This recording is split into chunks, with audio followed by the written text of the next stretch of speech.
Hi hello welcome back to our channel. చిత్తూరుకు వచ్చాము. So మాకు నియర్ చాలా దగ్గరలో ఉన్న ఒక ఫేమస్ ప్లేస్ అయితే మీ అందరికి చూపిస్తాను. అది కూడా చారిత్రాత్మక కట్టడాలన్నమాట. గండికోటకి జస్ట్ ఒక 10 కిలోమీటర్స్ దూరంలో ఉన్నాము. సో మీకు ఎంట్రన్స్ నుంచి ప్రతిదీ చూపిస్తాను. వీడియో స్కిప్ చేయకుండా చూడండి. ఫస్ట్ అయితే మా పిల్లలు మీ అందరి కోసం హాయ్ చెప్తున్నారు. సే హాయ్ తల్లి. హాయ్ తల్లి. Hi friends. సో అదేంటి విషయం. వెళ్లే దారి మధ్యలో కోట గురించి కొన్ని విషయాలు మనం తెలుసుకుందామండి. కడప జిల్లాకు ప్రపంచ పర్యాటక పటంలో గొప్ప పేరు ప్రతిష్టలు సాధించి పెట్టిన అద్భుతమైన చారిత్రక సాక్ష్యం. భారతదేశపు గ్రాండ్ క్యానియన్ గా పేరుగాంచింది. వేలాది మంది పర్యాటకులను ఆకర్షిస్తూ మహాదుర్గం దక్షిణ ప్రాంతంలోని భారీ కోటలలో ఒకటిగా పేరుగాంచింది. వారసత్వపు కట్టడపు దాదాపు 1000 సంవత్సరాలకు పైగా నాటి చారిత్రక వైభవాన్ని నేటికి చాటుతున్న విశిష్ట నిర్మాణం. ఇక్కడ ఏదో ఒక స్పోర్ట్స్ అకాడమీ అయితే ఉందండి. అలాగే ఏపీ టూరిజం వాళ్ళు నిర్మించిన హోటల్స్ అన్నమాట. బయట నుంచి ఎవరైనా వచ్చినా ఇక్కడ స్టే చేయడానికి చాలా ఈజీగా కంఫర్టబుల్గా ఈ ఏపీ టూరిజం వాళ్ళు అయితే ఒక హోటల్ని నిర్మించారు. ఇంకా ఈ గండికోట గురించి చెప్పాలి అంటే నేడో రేపో ప్రపంచ వారసత్వ కట్టడంగా యునెస్కో గుర్తింపుకై ముందు వరుసలో ఉన్న చారిత్రక నిర్మాణంగా చెప్పుకుంటారు. దూరంగా కనిపిస్తుంది చూడండి గండికోట. అలా మాట్లాడుకుంటూ మనం దగ్గర గండికోటకి అయితే వచ్చేసామండి. గండికోట ఎంట్రన్స్ ముందు ఒక మసీద్ అయితే కనిపిస్తుంది. సో మనకి ఇక్కడ కొంచెం కేర్ఫుల్గా డ్రైవింగ్ చేయాలి. ఇక్కడ మనం చూస్తున్నది అయితే గండికోట ముఖద్వారం అండి. నాకు ఇక్కడ చాలా టెన్షన్గా అనిపించింది. కార్ వెళ్తుందా లోపలికి లేదా అనేసి. ఫస్ట్ టైం వెళ్తున్నాను కదా, కొంచెం టెన్షన్గా ఉండింది దారి మొత్తం. ఇక్కడ వెళ్ళే దారి మొత్తం 1 వేలోనే ఉంటుందండి. కొంచెం కేర్ఫుల్గా హారన్ ప్రెస్ చేసుకుంటూ డ్రైవింగ్ చేయండి.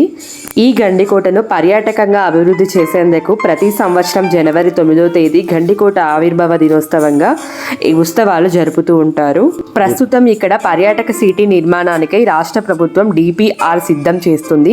ఒబెరాయ్ హోటల్ ఆధ్వర్యంలో అంతర్జాతీయ పర్యాటకులకు ఆకర్షించేందుకు బిల్లాలను కూడా ఏర్పాటు చేస్తుంది. అలా సరదాగా మనము గండికోట విలేజ్ లోకి అయితే ఎంటర్ అయ్యామండి. ఎంట్రన్స్ లోనే మనకు చార్మినార్ లాగా చాలా బ్యూటిఫుల్ గా కనిపిస్తుంది. మేమైతే ఇక్కడ దిగలేదు, కార్లో నుంచి జస్ట్ అలా ఒక క్లిప్ అయితే తీసాను. విలేజ్ ఎంట్రన్స్ లోనే మనకు చాలా బ్యూటిఫుల్ గా చార్మినార్ అయితే చూసేసాం కదా. సో ఇలా మనం ఎంటర్ అవుతూ ఉన్నప్పుడు మనకు లెఫ్ట్ సైడ్ లో కారాగారం అయితే కనిపిస్తుందండి. సో అక్కడ నుంచి విలేజ్ అయితే చాలా చిన్నది. జస్ట్ మనం ఒక 5 మినిట్స్ అలా డ్రైవింగ్ చేసుకుంటూ వెళ్ళిపోతే గండికోటకి ఈజీగా రీచ్ అవ్వచ్చు. ఇది చూస్తున్నది అయితే కారాగారము. ఈ కోట విషయానికి వస్తే త్రైలోక్య మల్లరాజు కళ్యాణ చాణుక్యుని ఆదేశంలో పెద్ద ముడియం పాలకుడిగా ఉన్న చిద్దన్న చోళ మహారాజు అంటే కాకరాజు అంటారు. ఈ కోట నిర్మాణానికి నడుం కట్టారు. ఆయన ఈ ప్రాంతం వాడే కావడంతో మొదట కొన్ని ప్రాంతాలను చూసి కోట నిర్మాణానికి అనువుగా లేవని భావించాడు. ఇక్కడ మీరు చూస్తున్నది అయితే గండికోట అండి. గండికోటకైతే చాలా దగ్గరగా వచ్చేసాము. జస్ట్ మనం కార్ పార్కింగ్ చేసేసి వచ్చేద్దాము. తర్వాత గండికోట ప్రాంతంలో అన్వేషిస్తుండగా ఒక పొదరింటి నుంచి శ్వేత వరాహరాజు వెంబడి ఉన్న వేట కుక్కలను తరిమి తిరిగి పొదల్లోకి వెళ్లడం గమనించారు. వెంటనే ఆ ప్రాంతాన్ని కోట నిర్మాణానికి ఎంపిక చేశాడు. ఇక్కడ ఉన్న ప్లేసెస్ మీకు 1 by 1 అన్ని చూపిస్తూ కోట గురించి ఎక్స్ప్లెయిన్ చేస్తాను, వింటూ జాగ్రత్తగా చూడండి. సాక్షాత్తు విష్ణుమూర్తి ఆది వరాహం రూపంలో సాక్షాత్కరించి కోట నిర్మాణానికి అనువైన చోటును చూపించాడని కాకరాజు విశ్వసించాడు. వెంటనే ఆ ప్రాంతాన్ని చదును చేయించాడు. పొలిమేర కాపు ఓబన్న ఆధ్వర్యంలో పొలిమేరలు నిర్మించాడు. కోట నిర్మాణాన్ని ప్రారంభించాడు. 1123 జనవరి 9న కోట ప్రారంభమైంది. ఈ చరిత్రను జిల్లాలో లభించిన పలు శాసనాలు స్పష్టం చేస్తున్నాయి. కోటను నిర్మించిన చిద్దన్న చోళ మహారాజునే కాకరాజు అని వ్యవహరించేవారు. కోట చుట్టూగా 3 రాతి ప్రాకారాలు ఉన్నాయి. కోట గోడలను ఒక్కొక్కటి టన్ను బరువు ఉండే ఎర్రటి శాసన పురాణాలతో నిర్మించారు. కోట పొడవు తూర్పు నుంచి పడమరకు 1200 కిలోమీటర్లు, వెడల్పు 800 మీటర్లు ఉంది. దీని చుట్టూ 101 బురుజులు ఉన్నాయి. తూర్పు ప్రధాన ప్రవేశం ద్వారా 20 అడుగులు ఎత్తు ఉంది. ద్వారం తలుపులు సూది మున గల ఇనుప గుబ్బాలు బిగించారు. వీటిని మూసి తెరిచేందుకు ఏనుగులను ఉపయోగించేవారని తెలుస్తుంటది. ఇలా కార్ పార్కింగ్ చేసి మనం ఇలా వస్తూ ఉన్నప్పుడు మనకు రైట్ సైడ్లో చిన్న కట్టడం అయితే కనిపిస్తుందండి. ఇక్కడికి తన్వీర్ లోపలికి అయితే వెళ్ళారు. మొత్తం అంతా చూసేసి ఇక్కడ కొన్ని ఫొటోస్ అయితే దిగారు. ఆల్మోస్ట్ ఇక్కడ నేను చూసినంత వరకు న్యూ మ్యారీడ్ కపుల్స్ ఫోటోషూట్ చాలా ఎక్కువగా జరుగుతూ ఉంటాయి. ఇక్కడ మనం ఎంటర్ అయ్యేటప్పుడు కూడా ఇదే రూట్లో వెళ్ళాం కదా, సో మీరు అక్కడ అబ్జర్వ్ చేసినట్లయితే ఇక్కడ ఫోటోషూట్ జరుగుతూ ఉండేది. నేను మా హస్బెండ్ ఇద్దరం కలిసి అయితే ఈ కోట గురించి ఎక్స్ప్లెయిన్ చేస్తున్నామండి. ఇప్పటి వరకు కట్టడం గురించి తెలుసుకున్నామండి. పాలించిన దాని గురించి నాకు తెలిసిన కొంచెం మీకు షేర్ చేస్తాను. పాలించిన రాజులు వంశాల గురించి 1279 నాటి అత్తిరాల శాసనంలో తొలిసారిగా గండికోట ప్రస్తావన కనిపించింది. కళ్యాణి చాళుక్యుల అనంతరం కాకతీయులు సామంతులు కాయస్థ అంబదేవుడు తన రాజధానిని వల్లూరు నుంచి గండికోటకు మార్చినట్టు 1290 నాటి త్రిపురాంతకం శాసనం తెలుపుతుంది. అప్పట్లో గండికోట ప్రాంతాన్ని మనోరథగా పురంగా ఈ శాసనం తెలుపుతుంది. కాయస్థు రాజులు అనంతరం గండికోట విజయనగర పాలనలోకి వచ్చింది. బుక్కరాయలు కుమారుడు రెండవ దేవరాయల కాలంలో గండికోటపై పెమ్మన్నసాని వారి ప్రాధాన్యం పెరిగింది. నంద్యాల పాలకులు కూడా సంవత్సరాలు ఈ కోటను పాలించారు. అలా ఆ కట్టడం చూసిన తర్వాత మనకు మళ్ళీ లెఫ్ట్ సైడ్లో జుమ్మా మసీద్ అయితే కనిపిస్తుందండి. సో జుమ్మా మసీద్ చూసేదానికంటే ముందే పెద్ద కోనేరు అంటారు. ఆ కోనేరు కూడా ఒకసారి చూద్దాము. ఇక్కడ ఉన్న ప్లేసెస్ వాటి డైరెక్షన్స్ అండి. ఫస్ట్ అయితే పెద్ద కోనేరును చూసేద్దాం. ఇక్కడ కనిపిస్తున్నదే పెద్ద కోనేరు అండి. ఈ కోనేరును కూడా మేము 2 డైరెక్షన్స్లో చూపిస్తాము. తల్లికోట యుద్ధం అనంతరం నంద్యాల పాలకుల నుంచి గోల్కొండ పాలకుడు మొహమ్మద్ కులీ కుతుబ్ షా మంత్రి అమీర్ ఉల్ ముల్క్ ద్వారా గండికోటను స్వాధీనపరుచుకున్నారు. తర్వాత శ్రీరంగదేవరాయల కాలంలో గోల్కొండ నవాబ్ అబ్దుల్ కులీ కుతుబ్ షా తన సైన్యాధికారి మీర్ జువ్లా ద్వారా 1652 ఆగస్టు 25న గండికోట పాలకుడు పెమ్మసాని చిన్న తిమ్మనాయుడు నుంచి కోటను స్వాధీనపరుచుకున్నాడు. ఆ తర్వాత ఆసఫ్ జుహీ ఈ కోటను స్వాధీనం చేసుకున్నాడు. ఈ పరమయ గండికోట కిల్లాదారు అవుతాడు. తర్వాత ఆయన భార్య మదీనా బీబీ ఆధ్వర్యంలో గండికోట పాలన సాగింది. వారి వంశస్థుల నుంచి కొద్ది కాలం తర్వాత గండికోట టిప్పు సుల్తాన్ వశమైంది. 1791లో ఆయన ఆంగ్లేయుల చేతిలో ఓడిపోయాక కెప్టెన్ లిటిల్ ఆధీనంలోకి వచ్చింది. ఈ సందర్భంగా కోట తన ప్రభావాన్ని కోల్పోయింది. సో అదండి కోట గురించి మాకు తెలిసిన విషయం మీ అందరితో షేర్ చేశాం కదా. సో అయితే పెద్ద కోనేరు వ్యూ అయితే ఇదండి. చాలా బ్యూటిఫుల్గా ఉంది కదా చూడడానికి. మనకి ఇది జుమ్మా మసీద్కి ఫ్రంట్ సైడ్లోనే కనిపిస్తుంది. పిల్లలు అయితే చాలా రోజుల తర్వాత నేచర్ని ఎంజాయ్ చేస్తూ అలా చూస్తూ ఉండిపోయారు చాలాసేపు. నాకు తెలిసినంత వరకు వాళ్ళైతే ఎప్పుడు ఇలాంటి వ్యూ చూడలేదు. ఫర్ ద ఫస్ట్ టైం అనుకుంటాను ఇలా చూపించడము, వాళ్ళు చూడడం కూడా. నెక్స్ట్ మనం వెళ్ళిపోదాము జుమ్మా మసీద్ చూడడం కోసం. కోట గురించి అక్కడున్న ప్లేసెస్ గురించి అయితే ఎక్స్ప్లెయిన్ చేశాం కదా. సో జుమ్మా మసీద్ కూడా చూసేయండి. జుమ్మా మసీద్కి ఫ్రంట్ సైడ్ వ్యూ అండి. అటు సైడ్ కనిపిస్తున్నది ధాన్యాగారము. సో అటువైపు కూడా వెళ్ళాము. ఇదంతా చుట్టూ సర్కిల్ మొత్తం మీకు చూపిస్తున్నాను. ఇక లోపల కూడా చూసేయండి.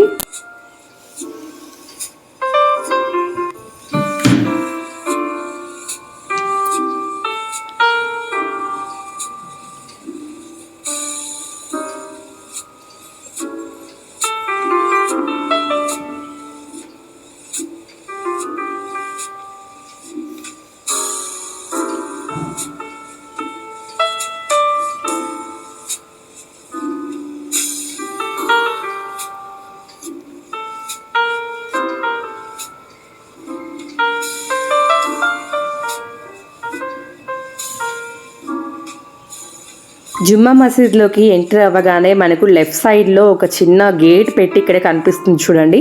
ఇక్కడ నాకు తెలిసి లోపల ఏదైనా బావి లాగా ఉందనుకుంటాను. వాటర్ పైప్స్ అయితే అక్కడ కనిపిస్తూ ఉన్నాయి. చాలా డీప్గా కూడా ఉంది. అక్కడికి లోపలికి వెళ్ళడానికి అలౌ లేదండి. గేట్తో మొత్తం అంతా క్లోజ్ చేశారు. బయట నుండి ఇలా షూట్ చేయడం జరిగింది. ఇక్కడ కనిపిస్తున్న బోర్డులో గండికోట ఫారెస్ట్ బిల్డింగ్స్ డీటెయిల్గా మ్యాప్ ఇవ్వడం జరిగింది. సో ఈ బోర్డు వచ్చేసి మనకు ధాన్యాగారానికి రైట్ సైడ్లో ఉంది. సో ధాన్యాగారానికి ఎంటర్ అవ్వడానికి అయితే వచ్చాము. బట్ అక్కడ ఒకతను క్లోజ్ చేసి వెళ్ళిపోతూ ఉన్నారు. సో మేము రావటం చూసి మళ్ళీ ఓపెన్ అయితే చేశారు. లోపలికి వెళ్ళి చూద్దాము ఎలా ఉందనేది. ధాన్యాగారం చూడటానికి చాలా పెద్దదిగా ఉందండి. అండ్ ఇందులోనే గోల్డ్ స్టోరేజ్ అంటారు కదా ప్రజెంట్, ఇప్పుడు మన భాషలో చెప్పాలి అంటే. సో అదండి ప్రజెంట్ ధాన్యాగారం వ్యూ అయితే ఇలా ఉంది. రీసెంట్ ఇక్కడ తవ్వకాలలో పిరంగులు బయటపడ్డాయంట. సో ఇతను చెప్పారు, అవి చూపించడానికి తీసుకెళ్తూ ఉన్నారు. మనం ధాన్యగారానికి కొంచెం లేట్గా వెళ్ళింటే చూడడం అయితే మిస్ అయిపోయి ఉండేవాళ్ళం. కరెక్ట్ టయానికి అయితే వచ్చాము. సో ఇక్కడ మీరు చూస్తున్నది అయితే పిరంగులండి. పిరంగులు అండ్ రాళ్ళు రెండు కలిపి ఉన్నాయి. సో మా హస్బెండ్ అయితే ఫస్ట్ స్టోర్ని లిఫ్ట్ చేశాడు, తర్వాత పిరంగుని కూడా ఒక్కొక్క పిరంగులు వచ్చేసి ఒక 8 kgs వరకు ఉంటాయని అతను చెప్తూ ఉన్నారు. సో వెయిట్ కూడా చాలా ఎక్కువగానే ఉన్నాయండి. మా హస్బెండ్ లిఫ్ట్ చేసిన తర్వాత నేను కూడా లిఫ్ట్ చేసి చూశాను, బట్ అది వీడియో అయితే షూట్ చేయలేదు. ఇక అక్కడ నుంచి బయటకు వచ్చిన తర్వాత మనకి ఇక్కడ వీడియోస్లో ఒక 3 విండోస్ చూపిస్తున్నాను చూడండి. ఒకప్పుడు అయితే ఇక్కడ డోర్స్ ఉండేవి. ఆ డోర్స్ నుంచి మనము గ్రాసరీస్ అంటే లైక్ పెసలు కానీ, సజ్జలు కానీ, జొన్నలు కానీ వీటిని ఈ డోర్స్ నుంచి వేసేసి స్టోర్ చేసేవాళ్ళంట. అక్కడ అతను చెప్పారు. చాలా కాలం క్రిందట ఇక్కడ డోర్లను తీసేసి విండోస్ లాగా పెట్టారనేసి అక్కడ అతను చెప్పారు.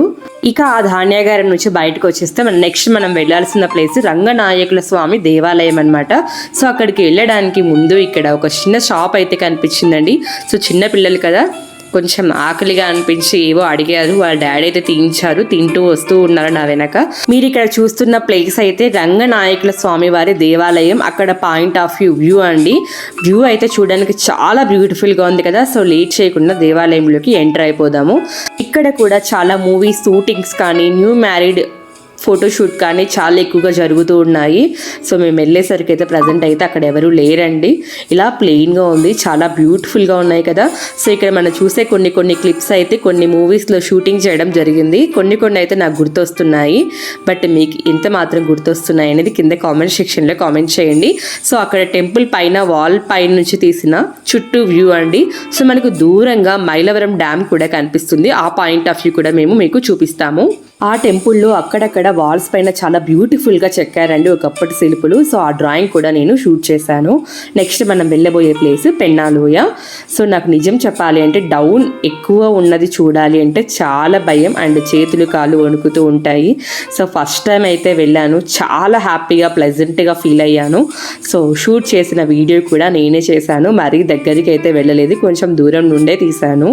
మా హస్బెండ్ తర్వాత దగ్గరికి వెళ్ళి తీశారనమాట వీడియో. చాలా ప్లెజెంట్గా ఉంది. ఫస్ట్ టైం చూశాను, ఎప్పుడు ఫొటోస్లో చూడటం తప్ప రియల్గా వెళ్ళలేదు దగ్గర ఉన్నా కూడా. ఈ ఫొటోస్ చూసిన తర్వాత నెక్స్ట్ మనం వెళ్ళబోయే ప్లేస్ అయితే షూటింగ్స్ జరిగిన ప్లేస్ అండి.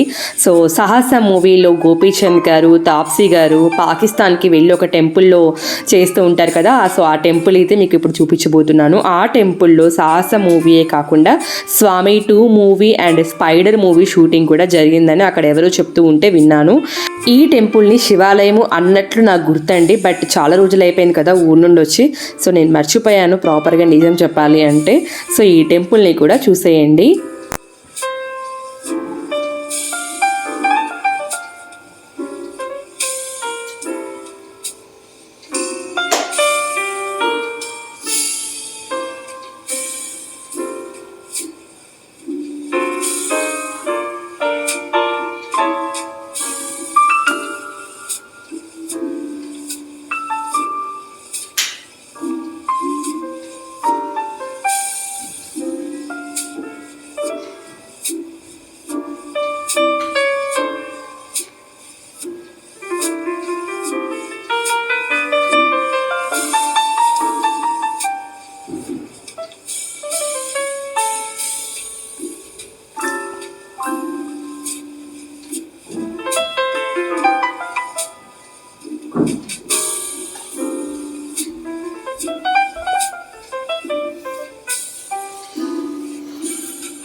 టోటల్గా టెంపుల్ వ్యూ అయితే ఇలా ఉందండి. సో ఈ టెంపుల్ తర్వాత నెక్స్ట్ మనం చూడబోయే ప్లేస్ మైలవరం డ్యాము. మేము ఆన్ ది వేలో వెళ్ళేటప్పుడు లాంగ్ వ్యూ అయితే షూట్ చేశాను. సో ఆ వ్యూ కూడా చూసేయండి. సో దగ్గరికి అయితే వెళ్ళలేదు, చాలా రోజుల తర్వాత ఎండకు తిప్పాం కదా పిల్లల్ని, కొంచెం బాగా అలసిపోయారు. అక్కడ గండికోటలో ఫైర్ క్యాంప్ ఏరియా కూడా ఇంకొకటి ఉంది. సో నెక్స్ట్ టైం వెళ్ళినప్పుడు అది కూడా షూట్ చేస్తాము. సో అది షూట్ చేయడానికి అవ్వలేదు, పిల్లలు బాగా టైర్డ్ అయిపోయారు, అందుకోసం అక్కడికి వెళ్ళలేకపోయాము. ఇప్పుడు మీరు చూస్తున్నది అయితే మైలవరం డ్యామ్ లాంగ్ వ్యూ అండి. చాలా బ్యూటిఫుల్గా ఉంది, వాటర్ కూడా ఎక్కువగానే ఉన్నట్లు కనిపిస్తున్నాయి. సో వెళ్ళడానికైతే చాలా ట్రై చేసాం, కానీ పిల్లలు మా వల్ల కాదు అనేసి కార్లో పడుకున్నారు. సో తన్వి గురించి అయితే మీకు తెలిసిందే, ఆల్మోస్ట్ ఎప్పుడు కార్లో పడుకునే ఉంటుంది, కూర్చోడానికి కూడా ఇష్టపడదు. సో అంత టైర్డ్ అయిపోయినప్పుడు ఎక్కువగా తిప్పడం కరెక్ట్ కాదని మాకు కూడా అనిపించింది. సో అందుకోసం మేమైతే ఇంటికి బయలుదేరాము. మాకు తెలిసినంత వరకు గండికోట గురించి అన్నీ మీతో షేర్ చేసుకున్నాము. మీకు ఈ వీడియో నచ్చినట్లయితే లైక్ చేయండి, షేర్ చేయండి, subscribe our channel. Thank you for watching. కొత్తగా ఎవరైనా మన ఛానల్ని చూస్తున్నట్లయితే వెంటనే మన ఛానల్ని సబ్స్క్రైబ్ చేసుకొని మన ఛానల్ని సపోర్ట్ చేయడం మాత్రం అస్సలు మర్చిపోవద్దు. Please support our channel. Thank you for watching. Bye అండి.